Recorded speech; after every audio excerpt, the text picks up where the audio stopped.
Sabirio mar odiochieng' nyakoromogi tarik 18 dwe mar 8 higa mar 2025.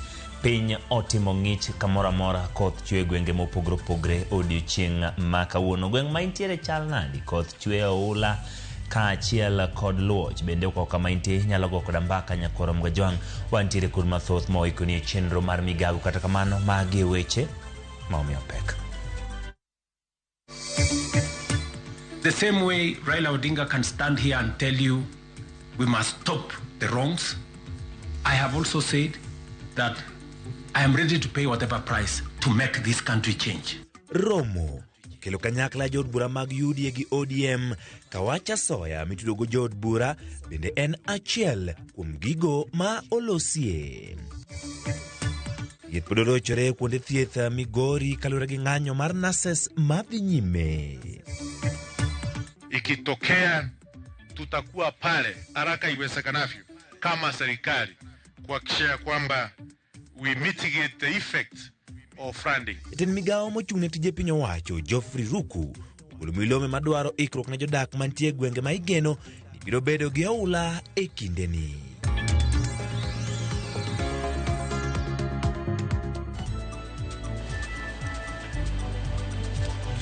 Nyakoromogi inyalo tudri koda e namba mar 336 e YouTube, Facebook kaachiel kod X mar Ramogi TV, kama wabro bedo ka wagoyo mbaki na ote ni mopogore opogore. Piny ni gweng' chal nadi nikech odiochieng' ma kawuono koth en mano machwe gwenge mopogore opogore chakre okinya gi sani. Inyalo nyisa ni gweng' ma intiere chal nadi ka wakeloni weche manyien. Nyinga Ochieng' Emmanuel bed kode chakruok nyaka giko. Ka wachako bochako gi sigana mawuok e kaunti ma Siaya, kama karan machon mar kaunti ma Siaya Felix Olwero ne ogo bunde monegi gwenge mag Seme kaunti ma Kisumu. Report ma ochiw yango ni Olwero chwad gi bunde gi obila e yor both kane rik obilago ochopo mar mondo mi ne orakre kod jonjore mayangori ne nye omonjo magawa mare. Obila makombe wacho ni nyochopo bang' kanyo oluong gi rakore gi jonjore go ema nyo gichwe girodho kode ene girodhno kode ka opondo kamoro mane machiegni gi magawano. Obila ne ochwade lisasi kaparo ne en janjore.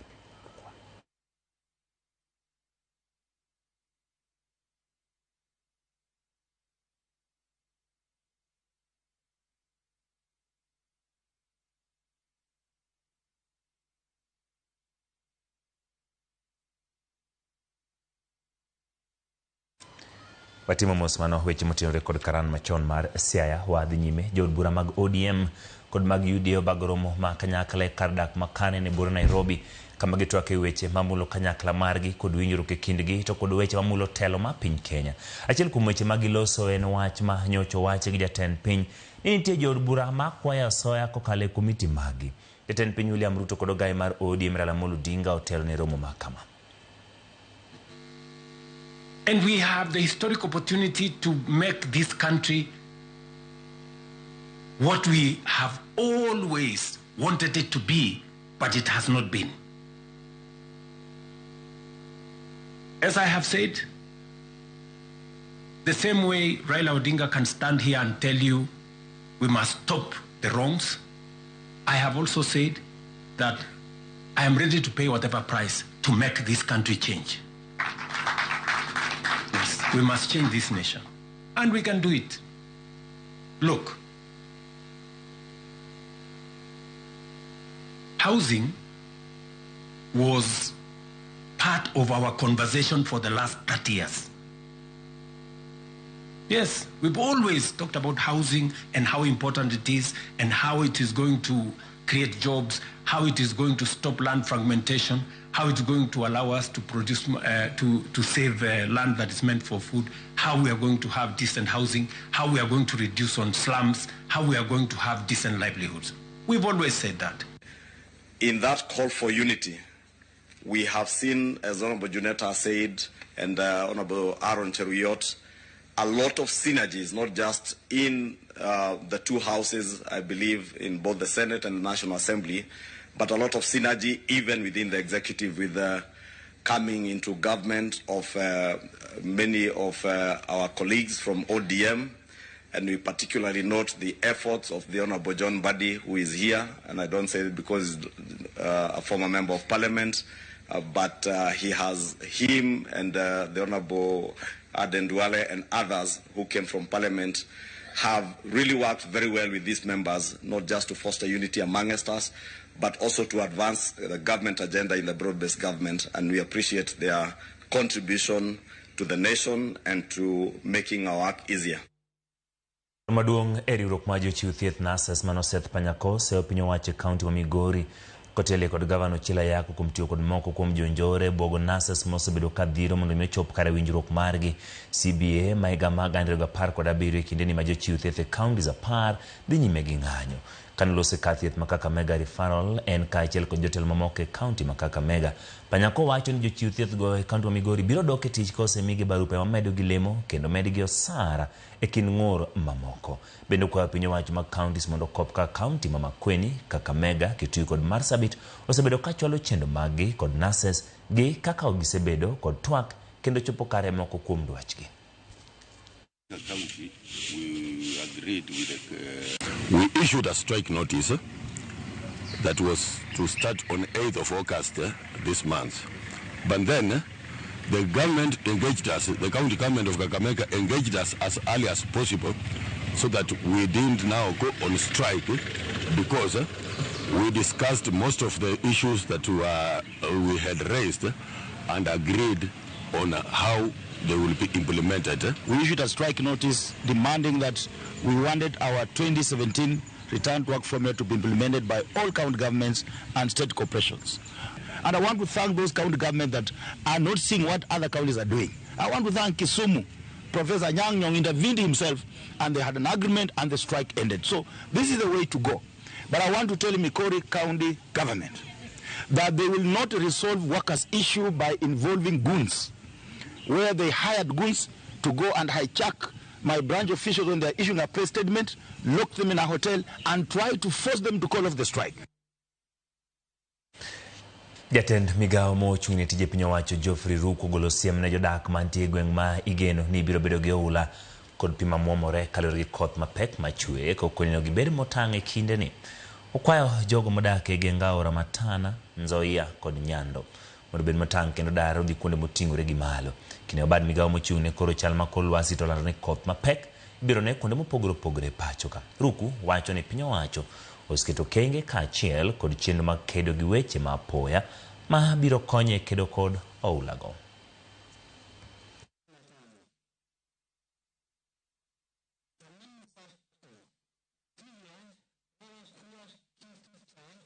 Tuko tayari, wananchi msikuwe na wasiwasi wowote. Ikitokea tutakuwa pale haraka iwezekanavyo kama serikali kuhakikisha kwamba we mitigate the effect of flooding.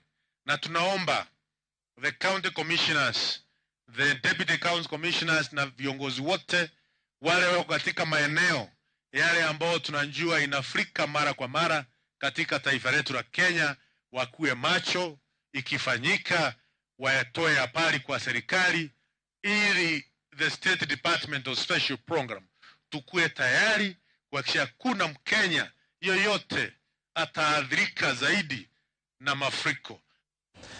Moko kuom jopuonjre mag mbalariany mopogore opogore pacho ka kwa piny owacho mondo rang malong'o lai manyien mar chiwo sir mag omenda ne jopuonjre ka giwacho ni lai no ni kod fuo kod achiedh nadi ahinya to ne jopuonjre ma wuok e anyuola mochando. Kane gilo sirmo margi kar chiemo bura ma Nyamira North, jopuonjre go ywak ni gin kod pek mar school fees, gino ma giwacho ni biro kaluwore kod lai manyien ma siro jopuonjre go. Jopuonjre go dwaro ni piny owacho duok piny nengo mar somo e pacho ka kendo mondo gimed sir ne jopuonjre kamano biro neno jo-Kenya duto yudo somo maonge ng'ukni moro amora. Bende ikwayo piny owacho mondo ber alwora mag somo e skunde.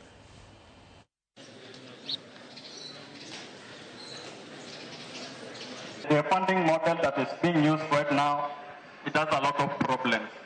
In terms that most of us, we are placed in the bands that we are no longer belonging. The governments go and recheck the information for the students. If possible, watuambie, we reapply so that we give the correct information, they place us in the correct banks, and we receive the correct scholarships and help loans so that we can be able to succeed in our education. We are asking the government to lower the tuition fees in order to provide us education, and also to increase the government funding for public universities to improve the infrastructure. They are going to also to increase the scholarships and grants for students in need.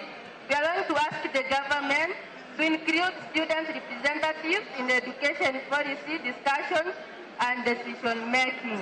Hawa vijana wanataka kusaidiwa, wanataka usaidizi kutoka kwa national ama county government. Hatufai kuwa at the 21st century kuna mtoto na drop out of school sababu ya wazazi kukosa school fees. Motelo ne duogo mar jatend duond bura ma DCP Rigathi Gachagua pachoka. Jalup jatend piny Kithure Kindiki ogolo kwayo ne jodak ma Masawa ma piny Kenya mondo mi kik chik itgi ne Gachagua kokoni osebedo mana kogoyo siasa manyachon mag thuo jopiny koloso e kinde chendo ma jiwo rowere kod mine kar chieng' od bura ma Laikipia West. Jatelo no oseo Rigathi kokoni osebedo mana koketo mijing'o maneno ni othicho oko piny owacho mar William Ruto e yor ang'enge. Jafambo marwa Armstrong Osutwa mioler. E gweng' ma Kinambe kar chung' od bura ma Laikipia West, kaunti ma Laikipia, jalup jatend piny Kithure Kindiki ne otimo limbe mar jiwo rawere kod mine maket kod mago ma osebedo kotimo pacho ka mangima. Masawa mar piny Kenya, gwenge ma jotelo ariyo go wuokie, jalup jatend piny Kithure Kindiki ne ochung' motegno ka okwayo jodak ma gwengego mondo kwed siasa mag Rigathi Gachagua. Motelo ne biro mar jatelo no kuke piny Amerika. Watu wasituletee siasa ngeni hapa ya vita.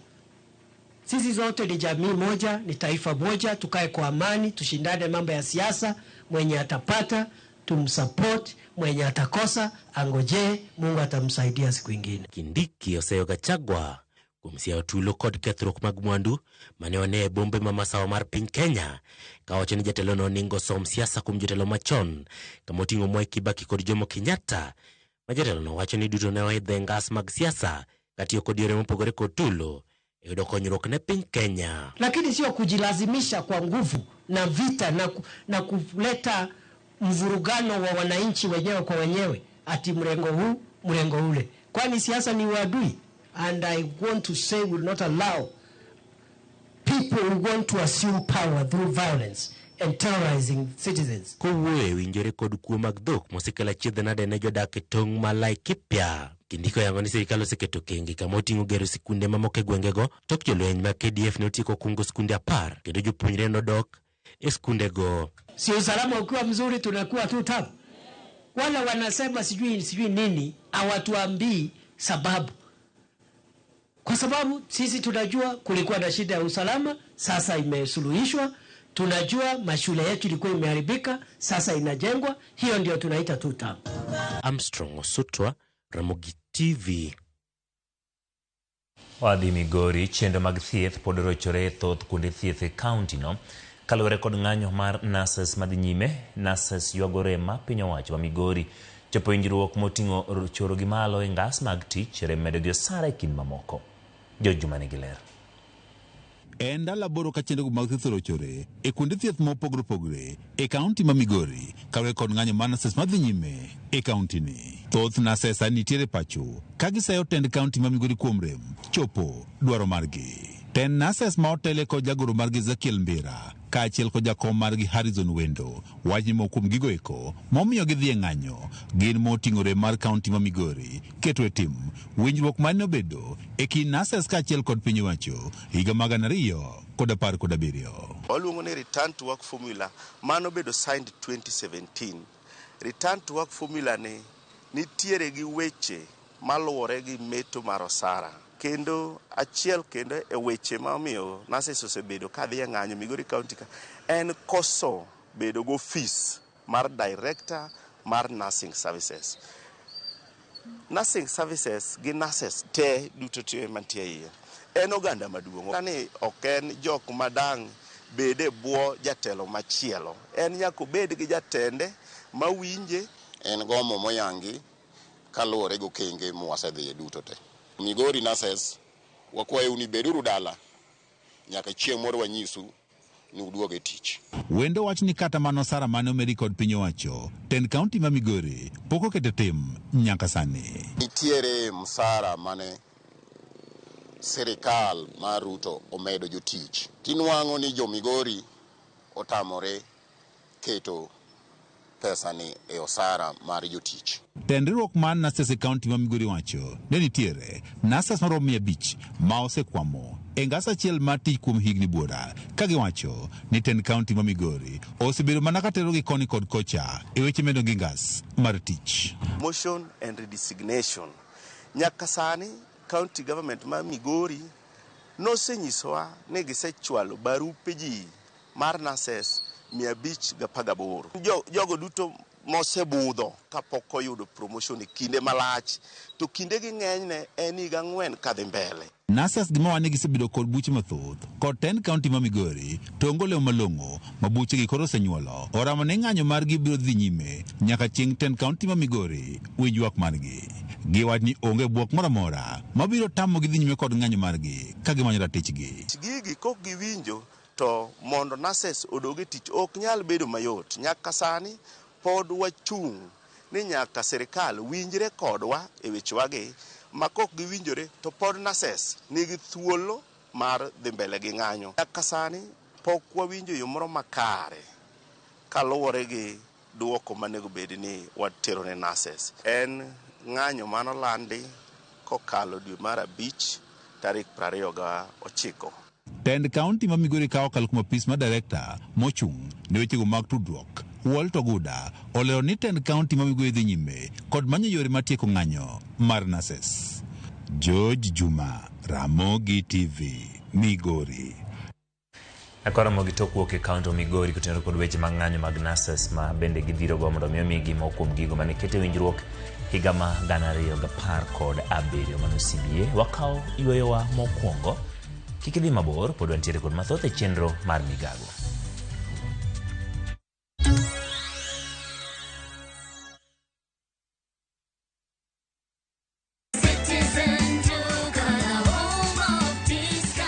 We deliver across Nairobi, Kiambu, Thika Road, and beyond. Shop now on www.citizenduca.com or on the View Sasa app. Citizen Duca, home of discount.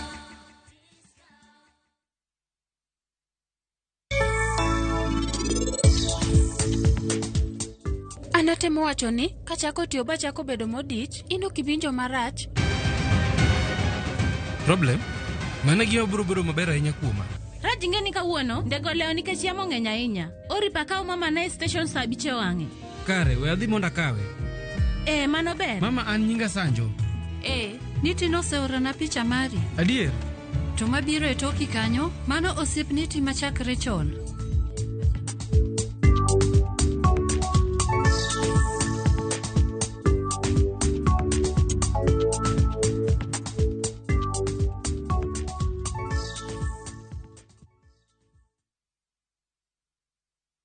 Introducing Wigo, your trusted ride. The ride with the most reliable, verified, efficient and transparent drivers. With fabulous cashback incentives for passengers, each trip on Wigo feels like an upgrade. Download Wigo from Play Store or App Store or SMS Wigo to 20425 and ride with confidence. Wigo, let's go.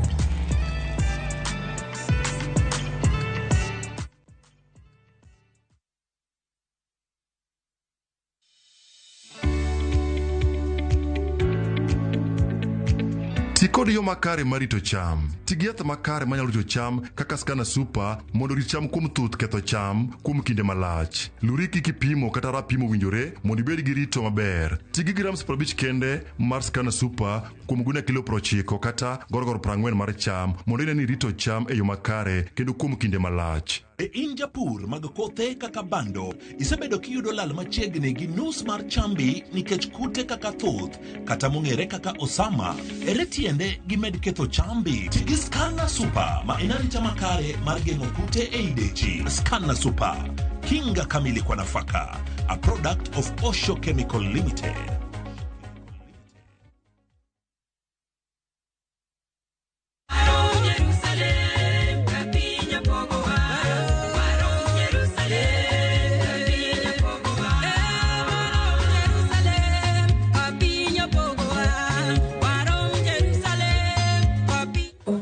Yesu jo Nyasaye. An Millicent Ogonda. Kadi her yudo wenda mar Warom Jerusalem di mana star 860 star 416 hash. To pari enia Ramogi TV e od jower duto Nyasaye ogwedhi.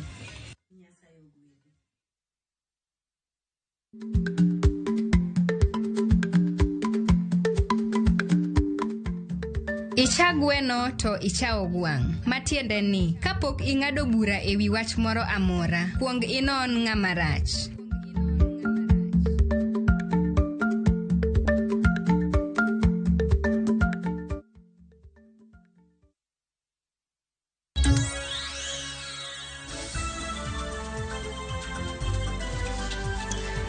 Erokamano kuom medo kete e Ramogi TV chenro mar migago.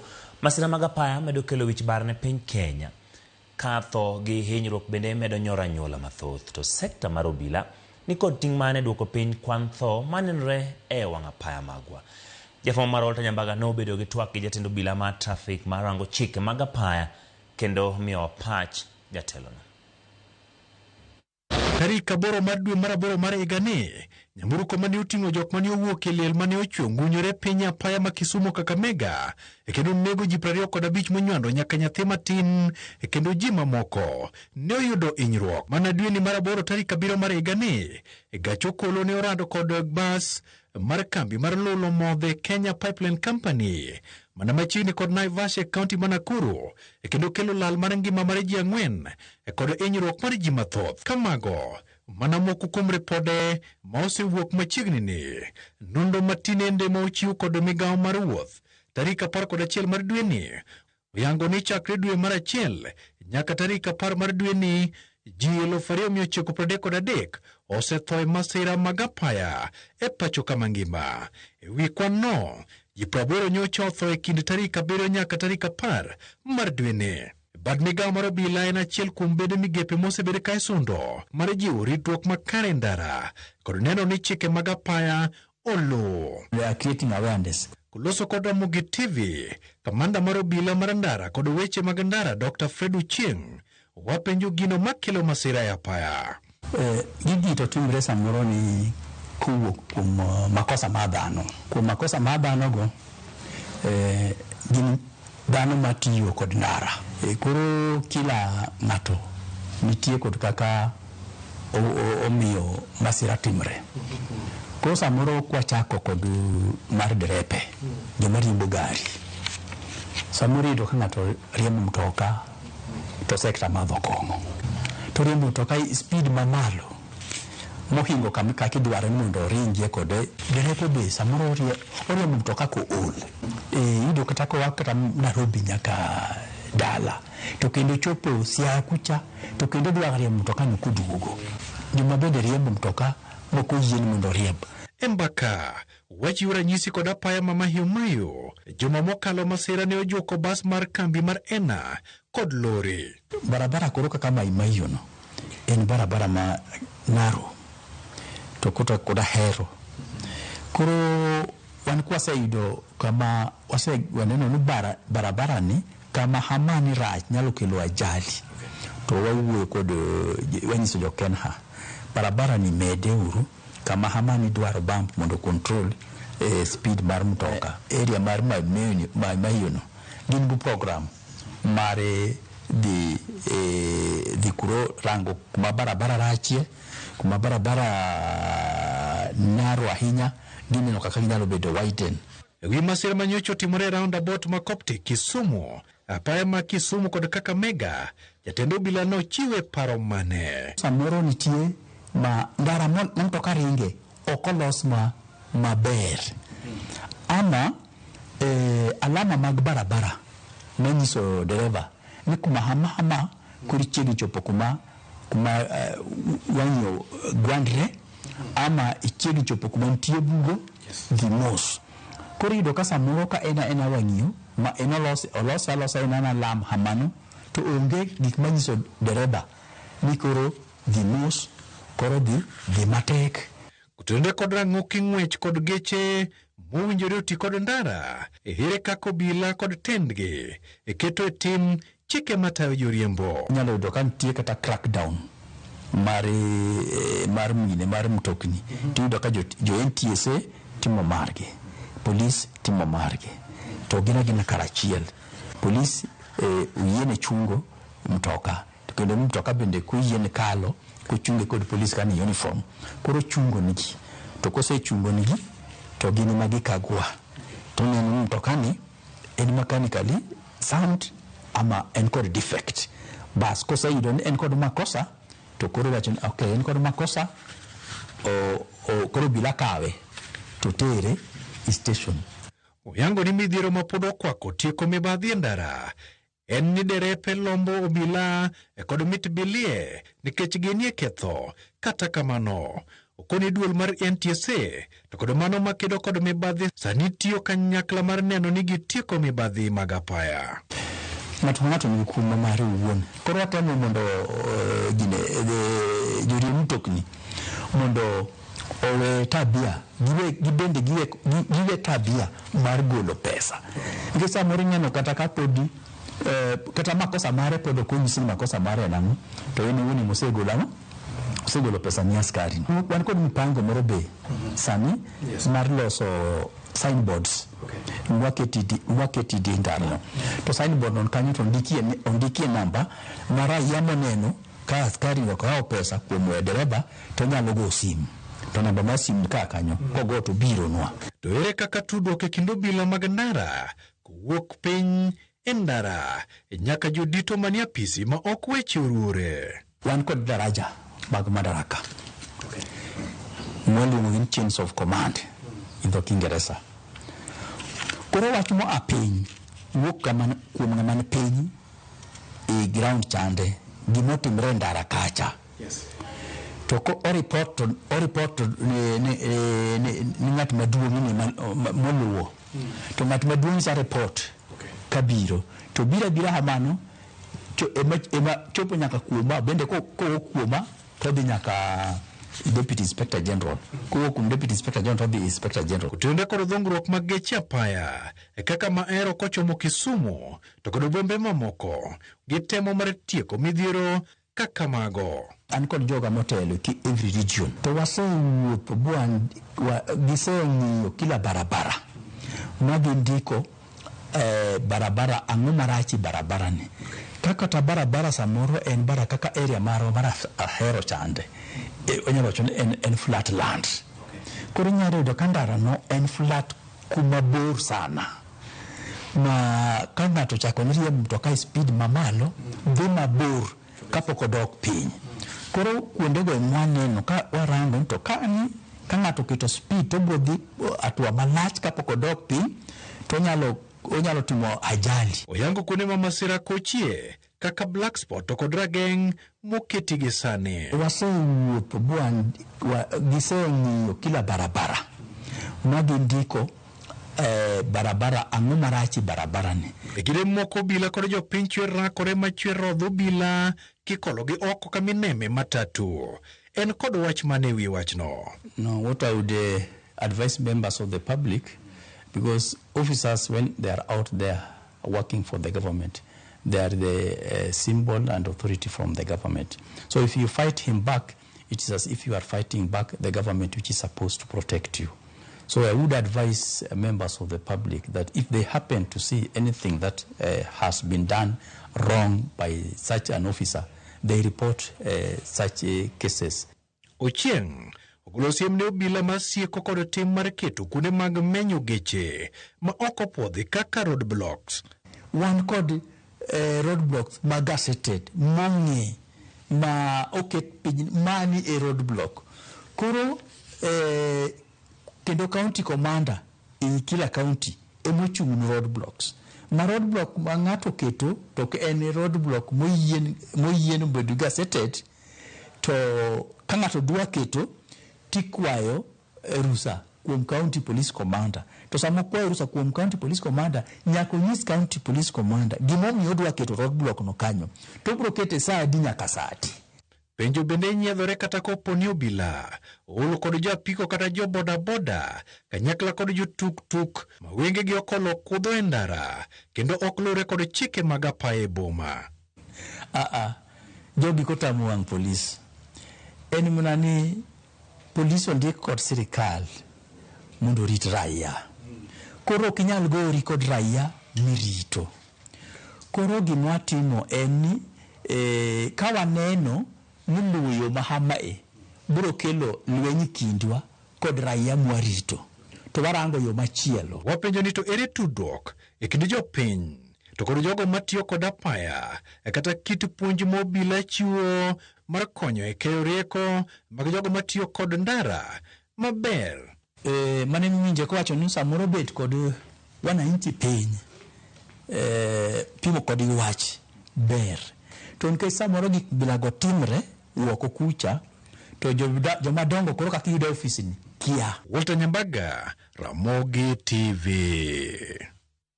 Erokamano Walter Nyambaga kuom lipodno bedo makare apaya.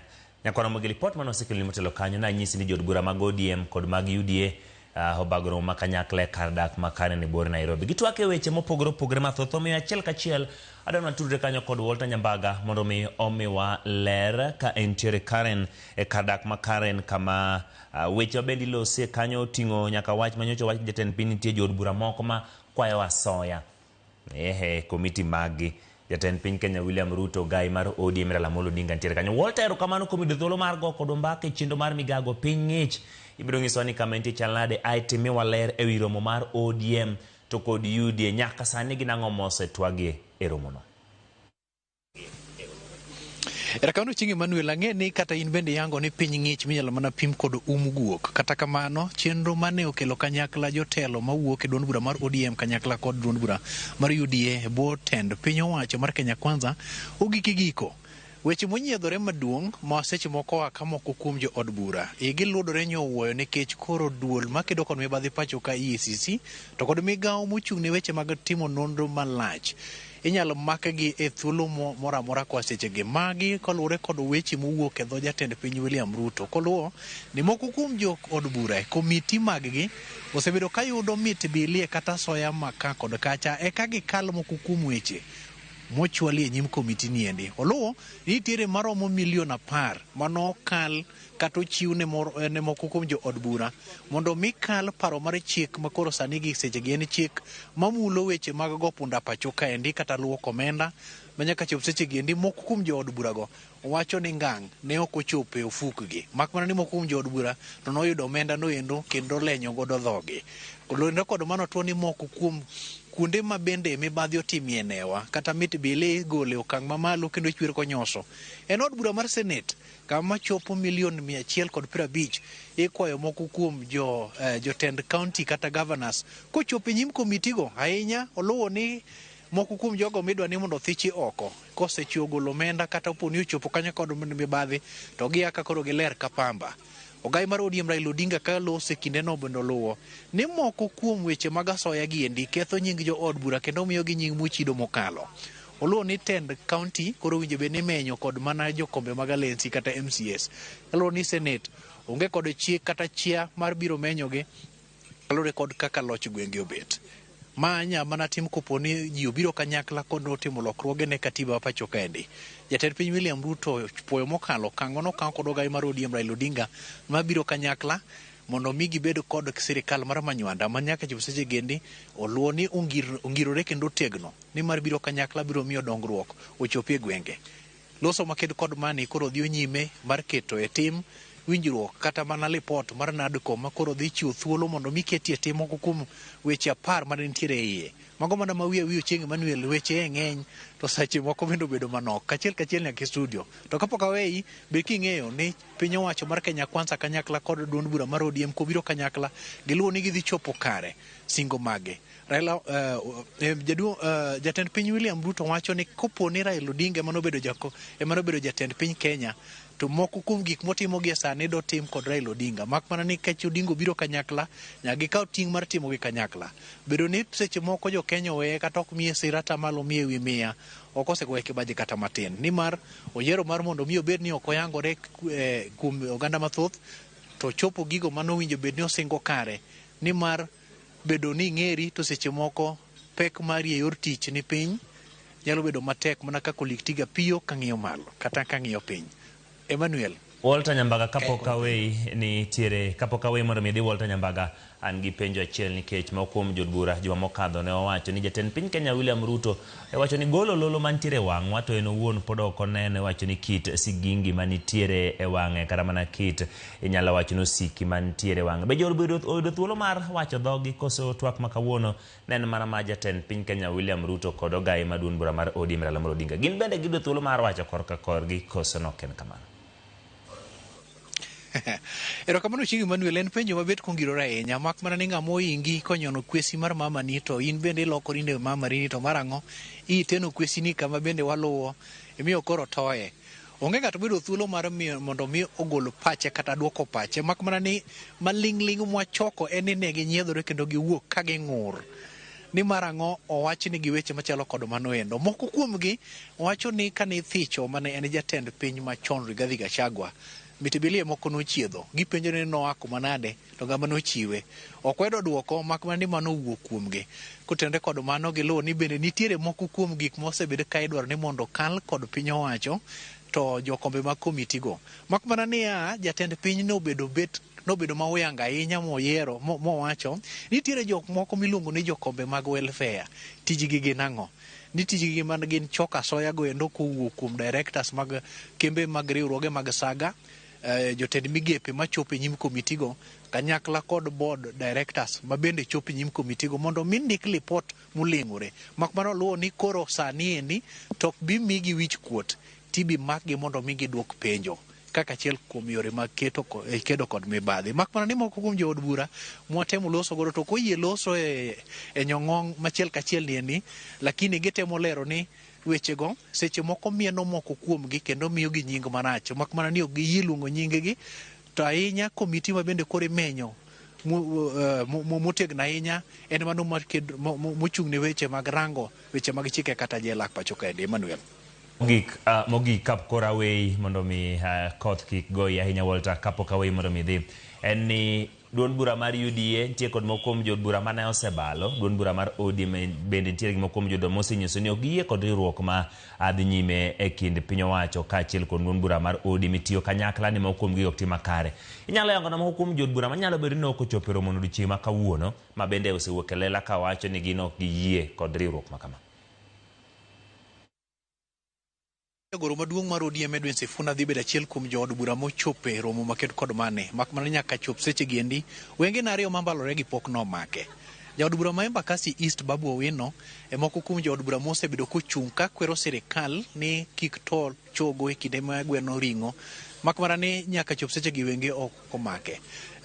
Gadhoni wa Mushomba bende ok wang'o omake kinde romo maket kod mane kind jood bura mamoko motenore kod mane en jalup jatend piny Rigathi Gachagua. Ok hulo ni nyaka chop seche gi endi wang'e chung' margi, mak mana ni koluwore gi kit ka gisebedo ka giketo sirikal tesre romo maket kod mane twang' lawgi oko oseneno nyaka chop seche gi endi. Emmanuel Erokamano Walter Nyambaga kuom miyowa achal kaka obedo e gwenge mag Karen. Mano kanyo Walter Nyambaga, ineno ka piny ng'ich, jod bura mag ODM kod mag UDA obag romo kanyakla ma bende ne obage kar dak ma Karen e bore ma Nairobi, gitwak e weche mamulo kanyakla margi kod winjruok kindgi to kod weche mamulo telo mar piny Kenya. Achiel kuom weche ma giloso ahinya winjo nyaka Walter Nyambaga lero en weche motenore kod mibadhi. Jatend piny Kenya William Ruto oyango nitie moko kuom jod bura ma kaw mit bilie gi kaw asoya ne komiti magi gin kod ogai mar ODM Raila Amolo Odinga ne gitero ne wach machal kamano. Kinjo ka Walter onyisowa kanyo ni ok omigi thuolo mar loso nikech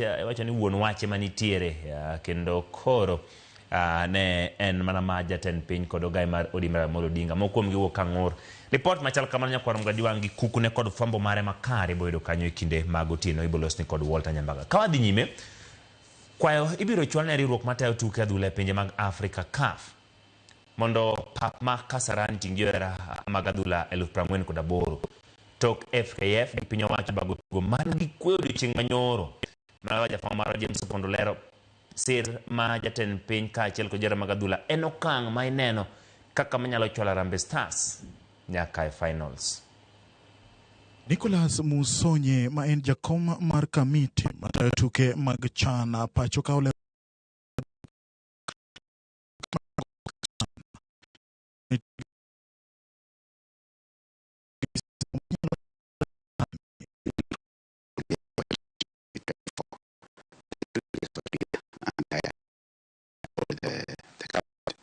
that we shall face many challenges in organizing this event. One, we have a youth age that do not remember or they don't even know that the Kenya once hosted this event. This is a new thing to them. We have to deal with it. Then there's a challenge of infrastructure. Tuke en gino ma osebedo ka kelo jo Kenya kanyakla kinde duto ka Musonye lero ni okang' mane jatend piny William Ruto kao mar keto Kenya nyime mar bago tukegi en gino ma onego puo ahinya. Country has not put up a new stadium 40 years. You should ask yourself why. What kind of stuff is this? All these countries are building stadium. But it was only Moi who built Nyayo and Kasarani. Now we have President Ruto who has built Talanta and he has renovated Nyayo. So in 40 years, we have been stagnant in terms of infrastructure. CHAN en kaka pinje matin ne pinje adek mag Kenya, Tanzania ka achiel gi Uganda. Tok tuke mag CHAN, pinje adek gi biro bago tuke mag pinje Afrika higa mar 2027. Musonye wacho ni obiro ndiko lipot mare kendo keto e lela gigo ma pinje adek gi onego beni timo mondo kik ng'ikruok ma osenenore e CHAN bedi. Bankaf kumo Kenya nikech tulo e alap makasarani, sirikal nokawo okang' mar keto kuonde neno pira ne jogo maonge gi otiko. Chenro ne en mar keto kuonde neno adhula oko mar alap kochakore tielo mar quarter finals. Kata kamano, Musonye wacho ni okang' makamano kelo fuong'ruok ne FKF ma osego fwai gi CAF. The number of spectators coming to Kasarani were overwhelming. So we said, look, we went to our minister, Bwana Mvurya, tukamwambia, let us get whatever we can to mitigate against this threat of these masses breaking into the stadium and making us pay penalties. So he said, look, we'll do whatever we can. And then the president himself also realized that there is danger coming. So we had to do something 2 days ago. Duoko chien kwan jogo madonjo e lap makasarani ne en buok ne jo Kenya ka kwayo koro ibiro chwal ne CAF kokalo kuom kamiti matayo tukegi mar yie lap makasarani pong' nyaka ji 48,000 bang' tuke manyoro bagi e yor kwe. We had serious deployment of the police stewards and all that. So going by what happened yesterday and the organization we had and the planning we had over the week, we did very well. We did very well. So we are asking CAF, be fair enough. We want to fill our Kasarani. Harambee Stars osechopo tielo mar quarter finals ne jip kowuok kuom johera mag adhula kaachiel gi sir mar omenda kowuok kuom jatend piny William Ruto. Kata kamano, Musonye kwayo johera mag adhula mondo obed gi dimbruok nikech e wang' CAF wan kamarach. Besides that campaign to organize a decent tournament, some decent tournament, we asked him, these players need motivation. He said, I don't know what to do. That's what you are saying. He's saying, I'll give you, the players are asked for $5 million for winning a match. He said, no, I'll give you $1 million per win. We were shocked because $1 million per win means $44 million every day they win. Geno nitiere ni finals ma ibiro bagi e lap makasarani tarik 30 dwe ni biro bedo e kind timbe mawuok Afrika ma ugwe, ma en ranyisi ni pinje gi osegoyo okang' maduong' motelo ne tuke mag pinje Afrika higa mar 2027. James Opondo, Ramogi TV, Nairobi.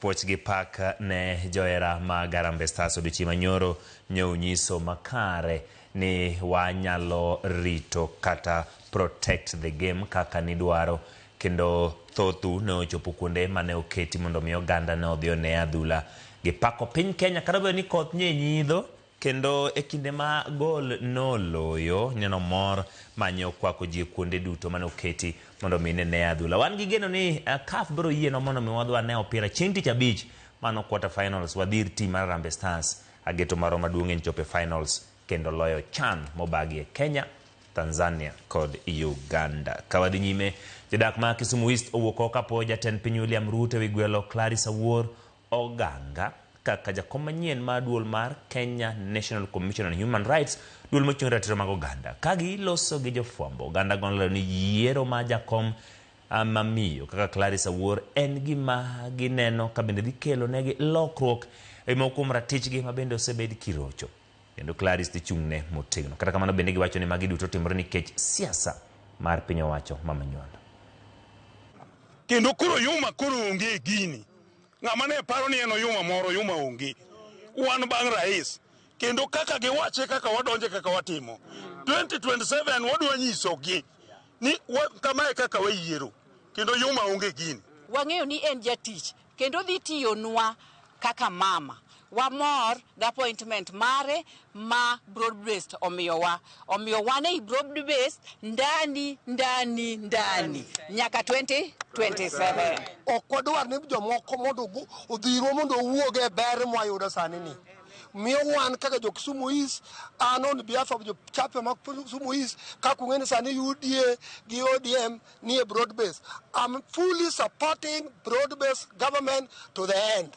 Mamogaga ng'eyo kuonde mosesome, gik mosetimo, kuonde mosetiye. So we strongly believe ni gik modhi timo dhi bedo maber moloyo kata jok mosebedo katimo. To nikech obende en gi chuny moro kanyo, ng'ama miyo en ng'ama nigi chuny. Ageno ni okobi rocho ratich jomoko obiro timo tich e yo mowinjore. Mokwongo adwa goni our president Dr. Samoei Ruto erokamano maduong'. Kuom miyowa thuolo kaka mine mondo waidhi okang' mwaidhono. Wasebet kinyanyasa wa higni mang'eny. To kaluwore gi gima president otimo kawuono, wang' ni wantiere gi thuolo mar chomo weche wa mahinyowa. Omiyo ka wantiere kaka jo Kisumu East kendo wachung' tok madam. Ni kata kodhi face parliament wantiere kode.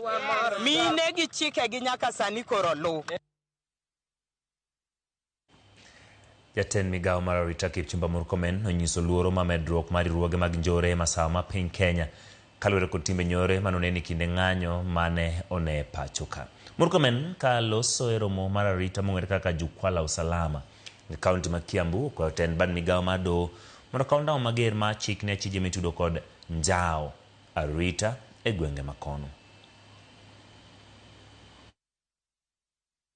And they have serious cover every time they are arrested. Either politicians threaten public officers, or they organize demonstrations in the name of protecting them. We want to ask the judiciary, the office of the DPP, to continue to be firm. We cannot succeed in the security sector alone. This sector of law, justice and order, or justice, law and order, can only thrive if we work together as a team, and we invite our judges, magistrates to take very serious stand, because a resurgence of gangs in the county, different formations of different gangs, is not going just to affect the people of this county. It's going to compromise our national security. In terms of thriving of this illegal business in wines and spirits, one of the thriving factors is conflict of interest. Most of the people who are expected to license and enforce are actually the business people. Kauke weche mag arita ma timore gwenge mag masama piny Kenya. Dak ma kale e kaunti Mombasa dwaro ni ndamo ngiro kauni midhiero ma lal mapi e ka dak no magi wacho ni sekelo midhiero mathoth e kaunti no kuom kinde malach. Jodak wacho ni nok mapi osebedo kuom kinde mogwaro. Kendo sani koro chuno gi mondo ging'iew pi kata magi siro godo mondo mi gitimo chenro magi mopogore opogore. Kuom johala wacho ni gisani chuno gi mondo mi giti kod pi chumbi kamar kise magi wacho ni ketho ndhadhu mar chiemo. Kuom dweche ariyo sani kar dak makale osebedo kaonge pi katend kaunti ma Mombasa to wacho ni ma en midhiero mikelo kod kuo mapi.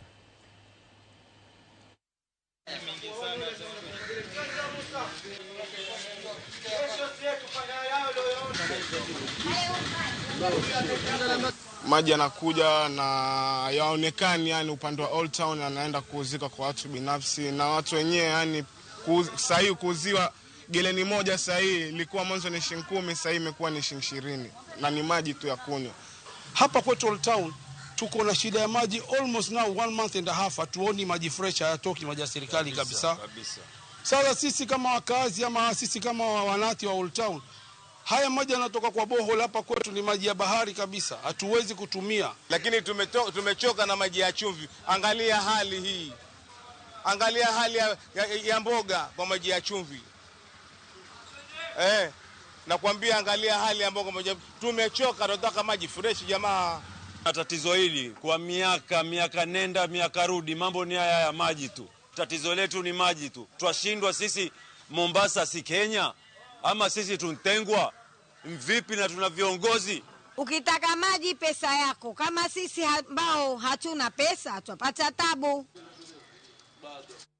Ya Kwaramogi weche moten record mago kauyo matini kawa duogo anti record wachon report mar English Premier League kirima bor pod anti record weche mag tuke.